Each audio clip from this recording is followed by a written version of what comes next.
안녕하세요. 형광펜 성경과 함께하는 성경 공부, 오늘은 고린도후서 12장입니다.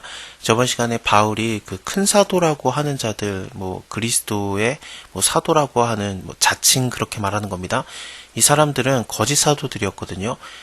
이런 사람과 비교하는 것 자체를 원하지 않았어요. 근데 오히려 사람들이, 고린도 교인들이 이런 거짓 사도들에게 완전히 휩쓸려 있었고, 바울은 그거에 대해서 너네 왜 그러느냐, 그들이 너를 종으로 삼고 잡아먹고 사로잡고 자고하고 뺨을 칠지라도 너희가 용납하는구나. 나는 너희를 위해서 오히려 내가 맞았고 괴로움을 당했고 매도 수도 없이 맞았고 옥에 갇히기도 했고 여러 번 죽을 뻔했는데, 근데 내가 전하는 복음에 대해서 너네가 받아들이지 않고 오히려 자기가 스스로 크다고 하는 그런 거짓 사도들에 대한 말만 듣고 있구나, 그러면서 좀 답답해 했었는데 12장도 이어지고 있습니다.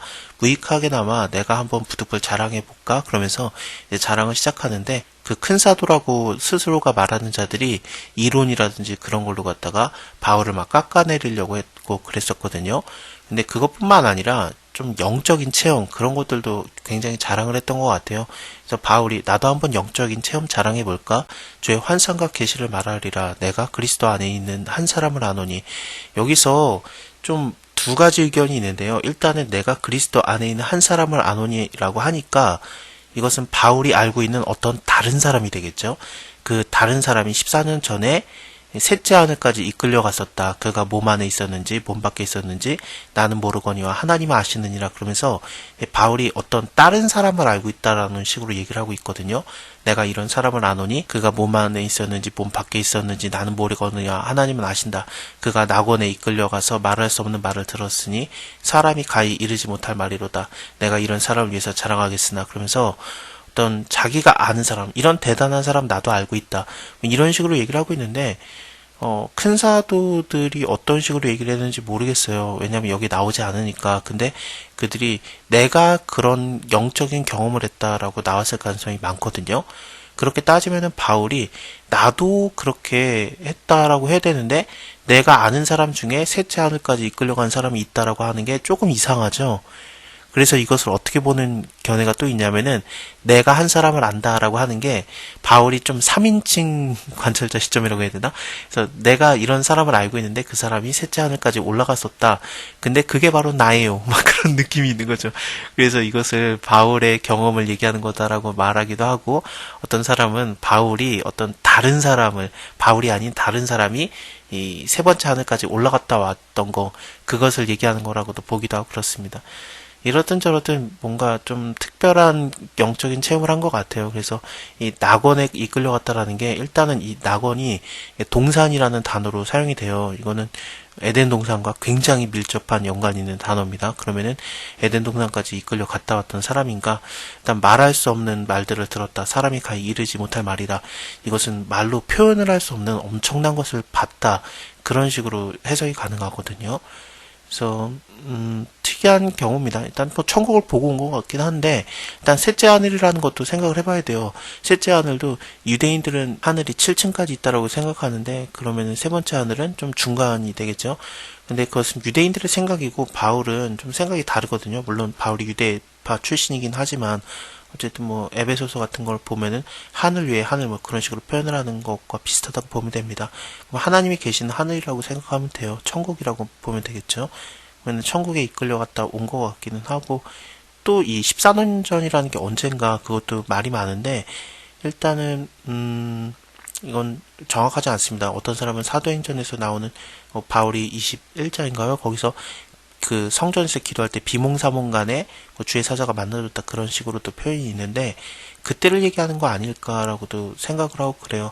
근데 너무 정보가 부족해요. 왜냐면은 바울이 이것을 자랑을 안 하고 다녔던 것 같아요. 근데 여기서는 막 거짓 사도가 내가 막 영적인 체험을 했다, 바울은 아무것도 아니다, 막 그런 식으로 얘기를 하니까 내가 한번 부득불 자랑해 볼까? 그러면서 이게 유익하진 않지만, 무익하지만 나도 자랑할 것이 있다라고 얘기를 했기 때문에 다른 데서는 이런 얘기를 안 했던 거죠. 그래서 이게 언제고 어떤 상황이었는지 굉장히 정보가 부족합니다. 이렇든 저렇든 바울은 자랑은 하기는 하는데, 나는 나의 약한 것들 외에는 자랑하지 않겠다, 그러면서 자기가 교회들을 위해서 힘들어졌던 거, 괴로워졌던 거, 저번에 11장에서 나왔던 거, 옥에 갇히기도 하고, 매도 수없이 맞고, 여러 번 죽을 뻔하고, 유대인들에게 40에 한 대가만 매 5번이나 맞은 거, 태장을 3번이나 맞은 거, 돌로 맞고, 배가 3번이나 파손됐던 거, 그래서 일주야를 기품에서 지냈던 거, 여러 번 여행을 가면서 강의 위험, 강도의 위험, 동족의 위험, 이방인의 위험과 신의 위험과 광야의 위험과 바다의 위험, 거짓 형제들의 위험, 또 수고하고 애쓰고 여러 번 자지 못하고 줄이고 목마르고 여러 번 굶고 춥고 헐벗었던 거,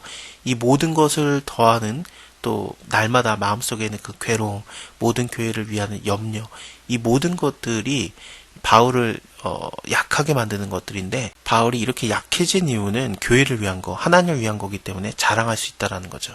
근데 다른 것은 내가 자랑하지 않겠다. 내가 만일에 자랑하고자 해도 어리석은 자가 되지 아니할 것은 내가 참말을 말함이라. 그러나 누가 나를 보는 바와 내가 듣는 바에 지나치게 생각할까 두려워해서 그만하겠다. 그러면서 뭐 자랑은 할 수는 있긴 한데 다 참말을 할 거긴 한데, 나를 너무 대단하게 볼까봐, 어떤 사람들이 오해를 할까봐 나는 그것을 말하지 않겠다. 바울이 또 여러 계시들을 받았잖아요. 그게 또 너무 큰데, 근데 스스로 너무 자고하지 않게 하시려고 내 육체의 가시 곧 사단의 사자를 주셨으니, 사단의 심부름꾼이라고도 해석이 가능한데, 이것을 주셨다. 이는 나를 쳐서 너무 자고하지 않게 하려 함이라. 그래서 너무 교만하지 않는 거, 너무 자랑하지 않는 거, 그렇게 하려고 하나님께서 이 사단의 사자를 주셨다고 하는데, 이것도 여러 개를 생각할 수 있어요. 일단은 첫 번째로 생각할 만한 거는 이게 바울이 가졌던 안질, 눈의 병을 생각할 수도 있습니다. 그래서 눈의 안질이 낫게 하기 위해서 하나님께 3번 간구했던 거.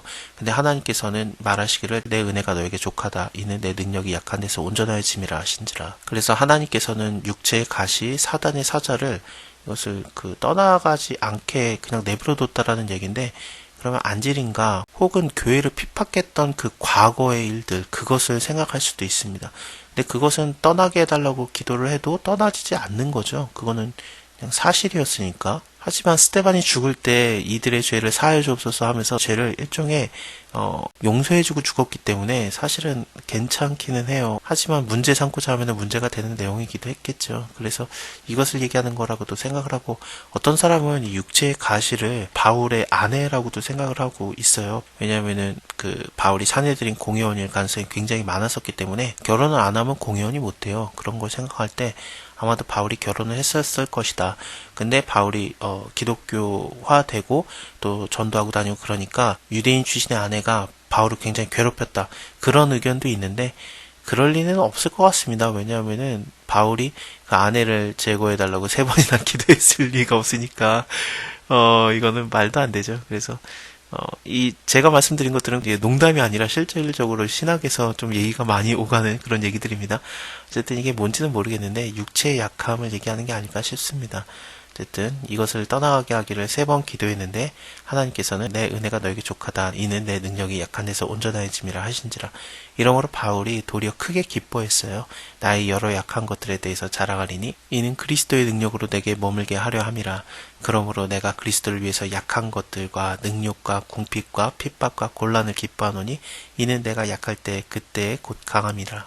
내가 어리석은 자가 되었으나 너희가 억지로 시킨 것이니 내가 너희에게 칭찬을 받아 마땅하도다. 내가 아무것도 아니나 지극히 큰 사도들보다 조금 더 부족하지 아니하니, 여기서 지극히 큰 사도들이라고 나오는 사람들은 당연히 그 거짓 선지자들을 얘기합니다. 내가 지극히 큰 사도들보다 부족한 것이 조금도 없는 줄로 생각하노라. 그러면서 지극히 큰 사도가 나오고 있죠. 이 사도들은 거짓 사도들이고 또 그리스도의 사도들이라고 자칭 얘기했던 그런 자들입니다. 그래서 바울은 그들을 뭐라고까지 얘기하냐면은 사단의 일꾼이라고까지 얘기를 했던 자들입니다.